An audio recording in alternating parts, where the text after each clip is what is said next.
Students, आज आपका हिंदी में चैप्टर 22 स्टार्ट करेंगे, ईसा मसीह। ठीक है, चलिए। इस विश्व में अनेक महापुरुष हुए हैं, ईसा मसीह भी उन्हीं में से एक थे, जिन्होंने मरते दम तक सच्चाई और अच्छाई को नहीं छोड़ा। उन्हें मानने वाले ईसाई कहलाए। उन्हीं के नाम पर ईसवी सन की शुरुआत हुई। ठीक है, तो इस चैप्टर में अब हम ईसा मसीह के बारे में पढ़ेंगे। सभी बच्चे जानते होंगे ईसा मसीह के बारे में। चलिए, एक अनाथ स्त्री थी, उससे कोई बड़ा अपराध हो गया। लोग उसे पकड़कर धर्मगुरु के पास ले गए। धर्मगुरु ने उस स्त्री को मृत्युदंड देने की घोषणा की। क्रोधी लोगों ने हाथ में पत्थर उठा लिए और उसे मारने की तैयारी करने लगे। भयभीत स्त्री भूमि पर गिर पड़ी और चीखने चिल्लाने लगी। उसी समय भीड़ में से निकलकर एक व्यक्ति बाहर आया। लोगों को संबोधित करके उसने कहा, भाइयों, यह सच है कि इस स्त्री ने पाप किया है, और यह भी सच है कि धर्मगुरु इसे मृत्युदंड देना चाहते हैं। इसलिए आप लोगों को इसे मारने का पूरा हक है। मेरी प्रार्थना तो इतनी ही है कि इसको पहला पत्थर वह मारे जिसने जीवन में कोई पाप न किया हो। यह सुनकर सब लोग मौन हो गए और एक दूसरे का मुंह ताकने लगे। सबको मौन देखकर उस व्यक्ति ने धर्मगुरु से कहा, महाराज, आप तो धर्मगुरु हैं, पहला पत्थर आप ही मारिए। धर्मगुरु का सिर भी शर्म से झुक गया और उन्होंने उस अबला को क्षमा कर दिया। क्या तुम जानते हो, दुखियों का दुख दूर करने वाला यह मसीह कौन था? यह महापुरुष था ईसा मसीह, जिसे लोग यीशु, जीसस और क्राइस्ट के नाम से भी पहचानते हैं।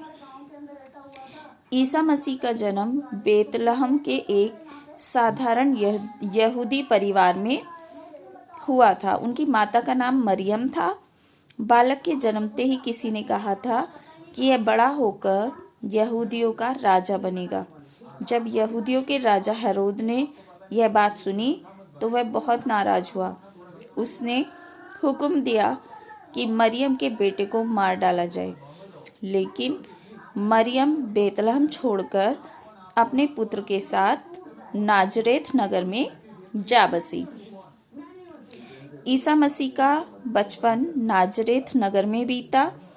वे बचपन से ही बड़े ज्ञानी और दयालु थे। बड़े होकर वे जंगल में चले गए। वहां से 40 दिन के बाद वे ईश्वरीय संदेश लेकर लौटे।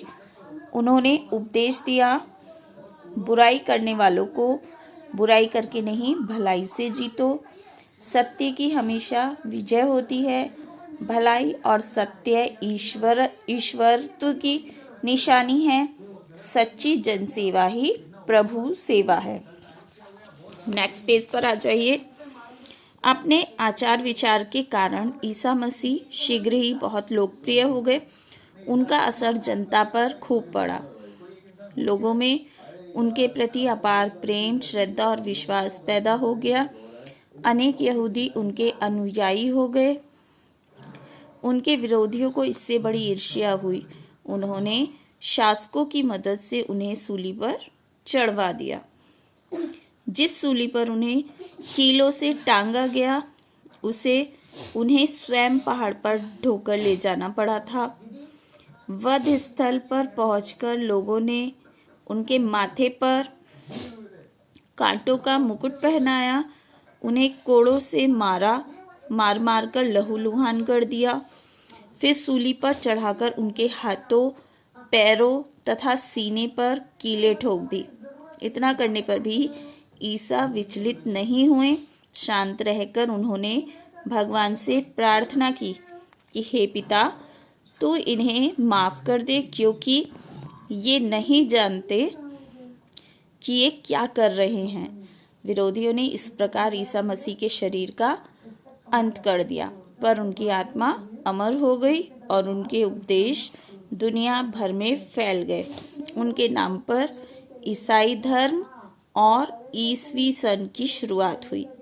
करीब 2000 वर्ष बाद आज भी सारा संसार इस धर्म पुरुष को श्रद्धा से याद करता है। तो देखा बच्चों आपने, ईसा मसीह कितने महान आत्मा थी, कितने महान व्यक्ति थे, है ना, कि उन्होंने हमेशा दूसरों की भलाई की, दूसरों की सेवा की, गरीबों की सेवा की, है ना, अच्छे अच्छे उपदेश दिए, लोगों के हित में ही दिए। लेकिन जो उनके विरोधी थे उन्हें ये सब सहन नहीं हुआ और उन्हीं लोगों ने इनको सूली पर चढ़ा दिया। तो ये चैप्टर आपका यहाँ पर कंप्लीट होता है। अब इसकी बुक एक्सरसाइज देख लीजिए। ये बुक एक्सरसाइज आपको सारी बुक में फिल करनी है,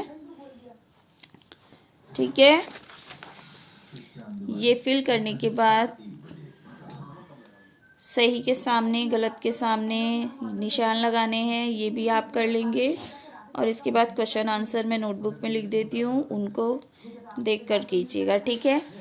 अभी इसके बाद आपका इसमें हिंदी फर्स्ट में एक चैप्टर और रह जाएगा, तो वो भी करा देंगे। उसके बाद फिर व्याकरण का कोर्स जो इनकम्प्लीट है उसको कंप्लीट करेंगे।